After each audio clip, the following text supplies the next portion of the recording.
الحمد لله وكفى وسلام على عباده الذين اصطفى أما بعد وروي عن النبي صلى الله عليه وآله وسلم ما أحدث قوم بدعة إلا رفع مثلها من السنة أو كما قال عليه الصلاة والسلام محترم المقام قابل الصد آداب واحترام حضرت امیر شریعت دامت برکاتہم العالیہ মঞ্চে উপস্থিত হযরত আকাবির উলামায়ে কেরাম মাশায়েখে কেরাম এবং সম্মানিত উপস্থিতি কুসংস্কার বলা হয় সমাজে প্রচলিত প্রথা এবং রেওয়াজের উপরে ভিত্তি করে করা হয় যত সব কাজ এগুলাকে বলা হয় কুসংস্কার। আর নবী করিম সাল্লাল্লাহু আলাইহি ওয়াসাল্লাম বা সাহাবায়ে কেরাম বা এরপরে তাবেঈনে কেরাম অর্থাৎ প্রথম কুরুনে সালাসা থেকে কোনো না কোনো ভাবে বর্ণিত যত কর্ম সেগুলার নাম হলো সুন্নাত বা শরীয়ত। আমি ছোট্ট এক হাদিস আপনাদের সামনে পেশ করেছি।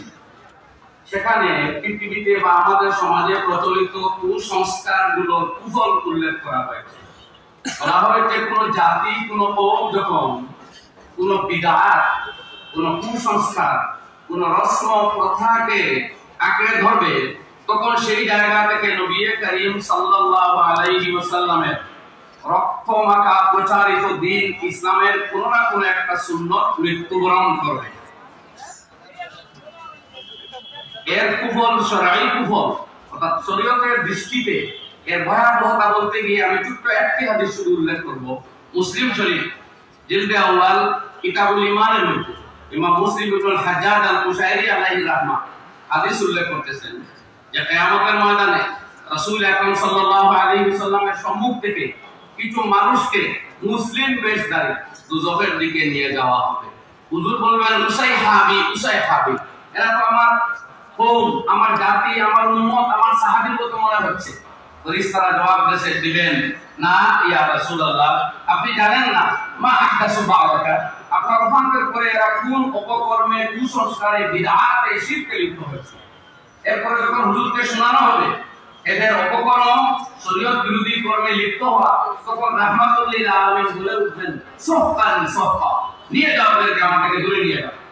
আমার সম্মানিত উপস্থিতি বন্ধুগণ, রাসূল আকরাম সাল্লাল্লাহু আলাইহি ওয়াসাল্লাম জীবনে কোনো কিছু উপভোগ করেননি। জীবনে দুবেলা একসাথে গোশত রুটির খাদ্য গ্রহণ করেননি, দুই বেলা একসাথে। জীবনে চোখ ভরে ঘুমাননি, জীবনে আয়েশ আরাম করেননি। সারা জীবন কম খেয়ে অর্ধকে কাটিয়েছেন। দুনিয়া থেকে যাওয়ার কিছু আগে যা পেয়েছিলেন বলে গেলেন মা তারাকনা সাদাকা, যা ছেড়ে যাচ্ছি সব আল্লাহর রাস্তায় সদকা। সেই নবীজির দ্বীনের সুন্নতকে আমরা কুরবান করে, সুন্নতকে প্রতিহত করে মিটিয়ে সেই জায়গায় কুসংস্কারকে আঁকড়ে ধরে রাসূল আকরাম সাল্লাল্লাহু আলাইহি ওয়াসাল্লামের শফাআত থেকে আমরা বঞ্চিত।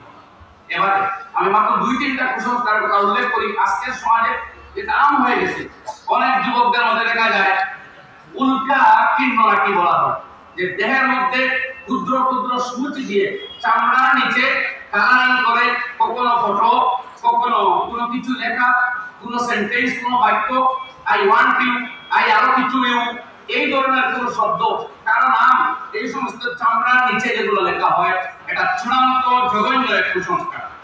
কোন জায়গায় চুলকে বিকৃত করা হয়, এটা চূড়ান্ত জঘন্য কুসংস্কার। বন্ধুগণ, হাদিস শরীফে এসেছে লা রাসূল লা আল্লাহু ওয়াশিমাত ওয়াল মুস্তাওশিমাত ওয়ান নামিসাত ওয়াল মুতারাম্মিসাত ওয়াল মুতাফাল্লিজাত লিল হুসনি আল মুগায়্যিরাত খালকাল্লাহ, যারা দাঁতের মধ্যে ফাঁক করে সৌন্দর্যের জন্য, যারা চোখের ভুরুগুলোকে প্লাক করে ছোট করে উপড়ে ফেলে সৌন্দর্যের জন্য, যারা দেহের চুলকে গাঁট দেয় লম্বা করে ছোট করে সৌন্দর্যের জন্য, অর্থাৎ আল্লাহর সৃষ্টির যে নিজাম তার মধ্যে হস্তক্ষেপ করে এদের উপরে আল্লাহ সুবহানাহু ওয়া তাআলার লানত অভিশাপ রাসূল আকরাম সাল্লাল্লাহু আলাইহি ওয়াসাল্লাম উল্লেখ করে গেছেন। আমি শেষ কথা এখানেই বলবো, এটা বিরাট এক টপিক, অসংখ্য হাদিস, অসংখ্য আয়াত এই মর্মে শরীয়তে আমরা পাই। রাসূল আকরাম সাল্লাল্লাহু আলাইহি ওয়াসাল্লাম লানত করেছেন পোশাকের ক্ষেত্রে যারা কুসংস্কারকে ধরে, পুরুষেরা নারীর পোশাক, নারীরা পুরুষের পোশাক ধারণ করে, এই সমস্ত অপকর্ম চূড়ান্ত বর্জনযোগ্য কুসংস্কার। আর শুধু কুসংস্কার নয়, কিছু কিছু কুসংস্কার আছে যদি এগুলোকে ইবাদত করে করা হয় শিরক পর্যন্ত হতে পারে, মারাত্মক বিদআত হতে পারে। যদি এগুলো নাও হয় তবুও কুসংস্কারে লিপ্ত হওয়া মানে সুন্নাত থেকে দূরে যাওয়া। আর এই জামাত, এই তাহরিক উম্মতের মধ্যে সুন্নতি জিন্দেগি কিভাবে প্রতিষ্ঠা করা যায় এর জন্যই হাজারো সংগঠন থাকা সত্ত্বেও উত্তর পূর্ব ভারত ইমারতে শরিয়া কায়েম করা হয়েছে।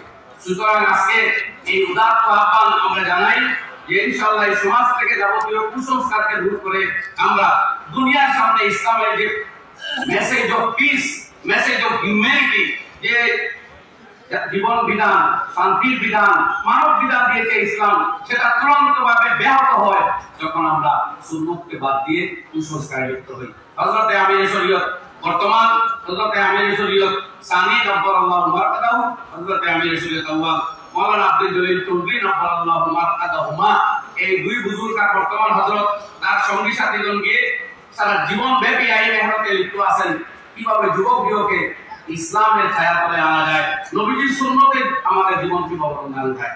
বন্ধুগণ, শেষ কথায় আমি একটি এলান আপনাদের সামনে করতে চাই। বর্তমান হযরতে আমির শরীয়ত দামাত বরকাতুহু প্রতি ইংরেজি মাসের দ্বিতীয় শনিবার আসর থেকে এশা পর্যন্ত এই সময়টা আলাকুলিপুর খানকায় তিনি অবস্থান করেন। আপনারা দলে দলে সেখানে উপস্থিত হবেন। সেই তাজকিয়ার মেহনত, কুসংস্কার দূর করে সুন্নত দ্বারা নিজের জীবনকে রঙিন করার মেহনত, হযরতের নসিহত আর উলামায়ে কেরাম উপস্থিত থাকেন।